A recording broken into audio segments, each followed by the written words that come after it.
السلام عليكم ورحمة الله وبركاته. معاكم مدحت أبريك نزار، أهلا وسهلا بكم.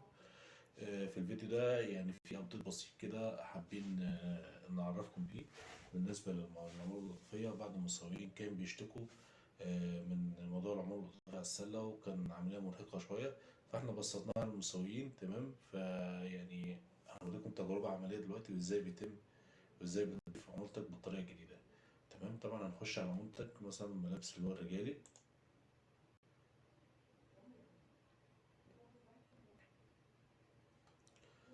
وليكن مثلا نختار اللي هو المنتج اللي هو الترنج اي ام اي. طيب الاضافه هنا ازاي؟ ايه اللي بيحصل هنا بقى؟ حضرتك مثلا لو اخترت اللون الاسود، تمام، آه، مثلا لو اخترت نيكسلاش هيظهر لك طبعا خانه اضف عمولتك. تمام، هنا بيقول لك تحت اقل سعر 200 جنيه.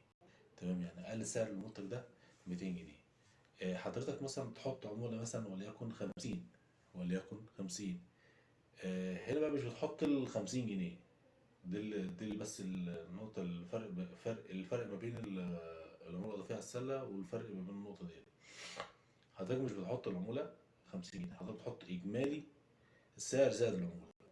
تمام، يعني مثلا ده 200، حط 50 يبقى 250. تمام، بص على إضافة للسلة،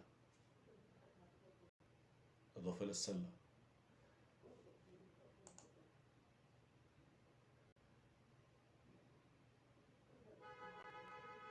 تمام، هتلاقي هنا حضرتك طبعا أنا بس عشان في منتج جديد، كان في منتج قبل كده. تمام، هنا هتلاقي الإجمالي 250، هتعمل أوردرك عادي جدا بنفس الطريقة، بنفس السيستم، بنفس الفكرة كلها. الفرق بس إن إحنا بدل العمولة الإضافية على السلة طلعناها بره، بره، عشان نسهل عليكم عملية الأوردر. شكرا لكم وكل سنة وأنتم طيبين.